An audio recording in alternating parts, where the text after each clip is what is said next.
like the floodgates have opened and it's just nonstop. What the hell happened here?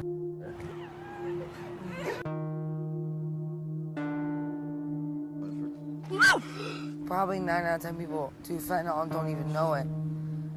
None of us know what we're doing.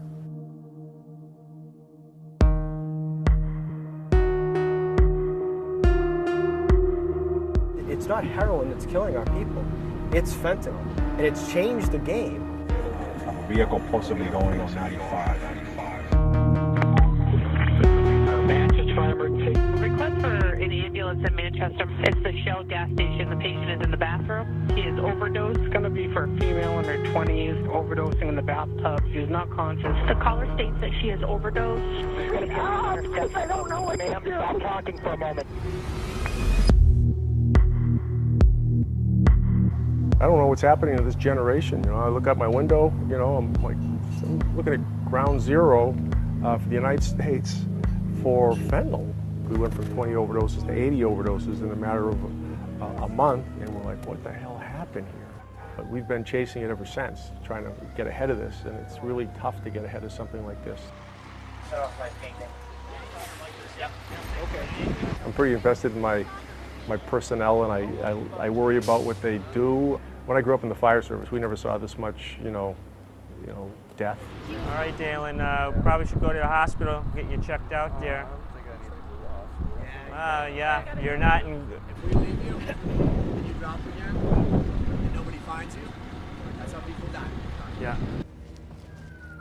Since this crisis has hit, we go out on these types of calls over and over and over again, all day long. Layla, wake up. He's going to give her another Narcan. So this will be the second one that we put in to try to, because she didn't respond to the first one, so we're going to put in a second one. Hi, Layla. It's just unfortunate, you know, daytime at a park, you know. You think you're going for a walk in the park, you know, next thing is an overdose. If this crisis right now doesn't worry you, then there's something wrong. You're not paying attention to it.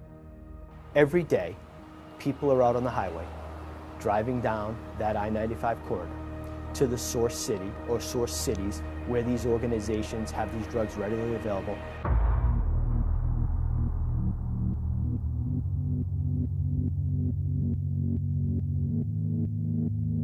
It's all day long. It's Monday through Friday and on the weekends, and it's nighttime, daytime, and during business hours. It's cheap, it's easy to manufacture. For these cartels, they don't have to worry about opium anymore. They don't have to worry about the plant, sun, water.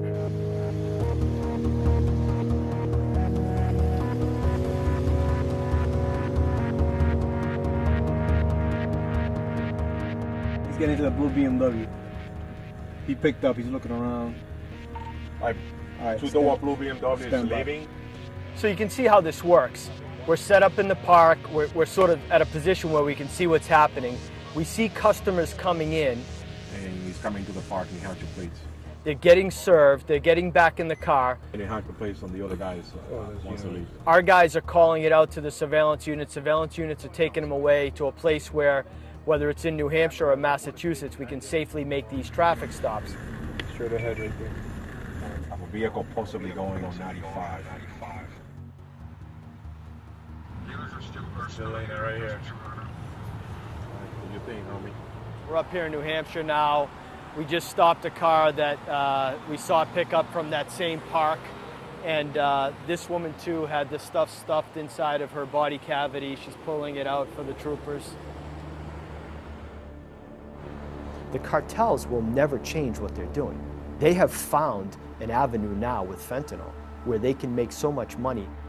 The dealers are now mixing fentanyl with everything. We're seeing an increase of fentanyl mixed with cocaine, fentanyl mixed with methamphetamine. To the dealer, they almost look at this fentanyl now as a magic dust that's just a moneymaker. They've killed more people than war has.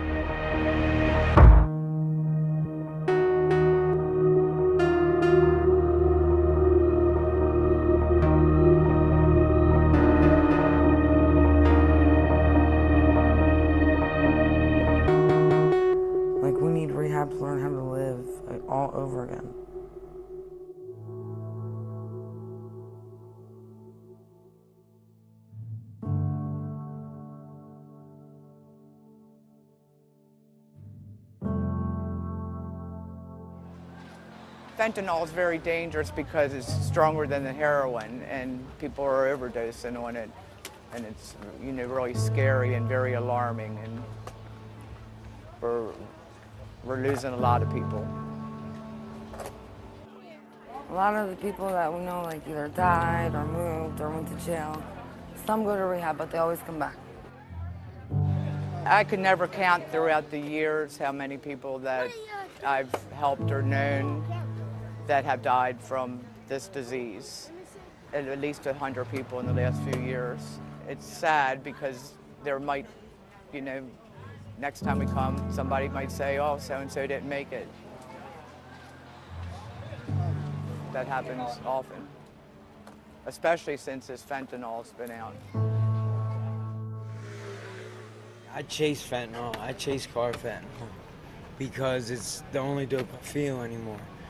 But it's a big problem because it's so powerful. People that have been clean for years and just recently decide to relapse, they end up ODing. A lot of people walking by.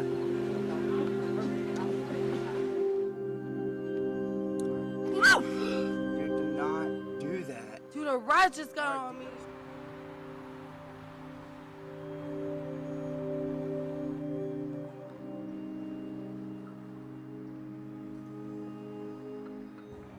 The last 2 years, I guess nothing's changed, but everything's changed. I know that sounds really weird, but I'm still using, I'm still down here, I'm still jumping from house to house. I'm still with the same guy. I feel a little trapped. I'm scared to shoot up again, but I know eventually I probably will if I stay down here.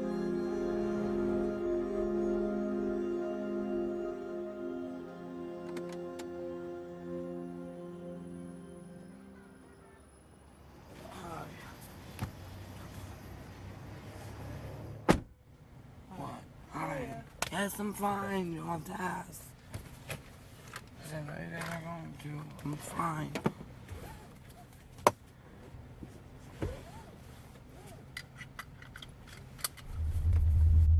What did you spend your money on? I got a pill. He got a pill. And then we each bought a crack after we got everything else. Like, that we needed. Like gas and stuff. Then you said you had to go get some more money. How'd you do that? Go get a date. What I mean is I usually go outside, 20 minutes later I'll get a date, then I hurry, get the money, either rob them or just do a stupid date and come back home, and then I go back out if we need more money. I'm not sure if I see my future right now. I mean, really, when I think about it, I don't know what I'm gonna do in 3 years. I don't know what I'm gonna do tomorrow. I don't know what I'm gonna do in an hour. I mean, all I can do is hope that it will be the right thing, and not what I'm doing now.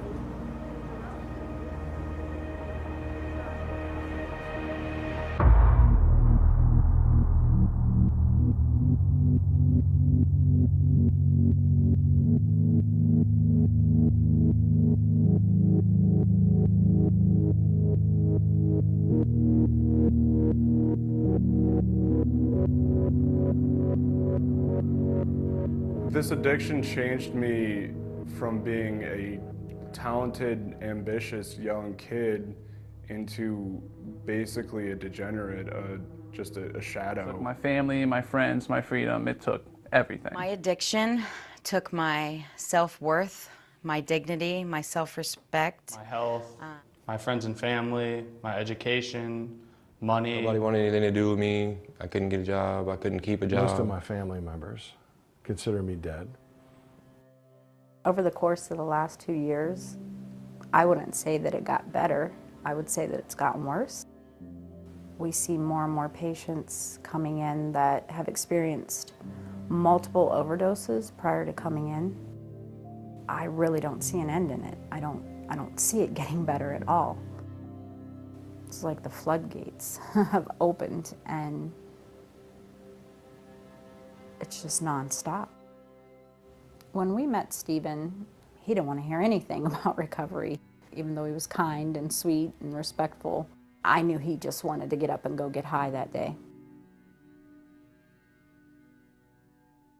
I've seen that scene, and it disgusts me how I looked. Couldn't even keep my eyes open. I couldn't form a sentence, slurring, and I believe I was very close to overdosing that day. It runs my life. I don't need it, but I feel like I do. Never get enough of it.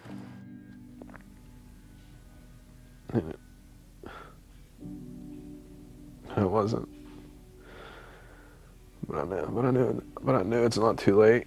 That I can still make it right.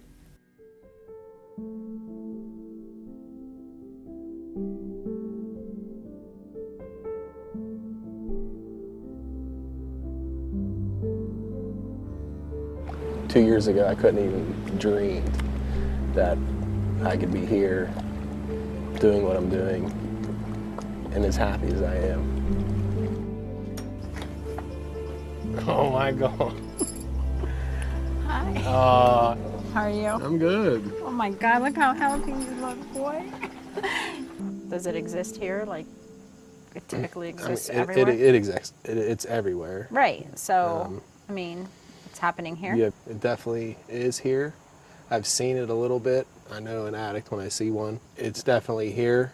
You have to go look for it. If I wanted to find it. It doesn't come knocking at your door, yeah, it doesn't or come drop knocking you at my off door. like a Yeah. pizza, right? Yeah, like back home, Yeah. it was right in your face, and Sure. it came and found you. If there's one individual, Stephen, who I know that we had a hand in saving his life, it's worth it. Nobody's life's better than someone else. We all deserve a chance at success and to live. Some of us have lost our way. It's not a poor people thing anymore. It's not a inner city ghetto drug anymore. It's everywhere, and it's killing people left and right every single day. Something's got to be done, or eventually there's going to be no coming back from it. I just hope we haven't reached that point already.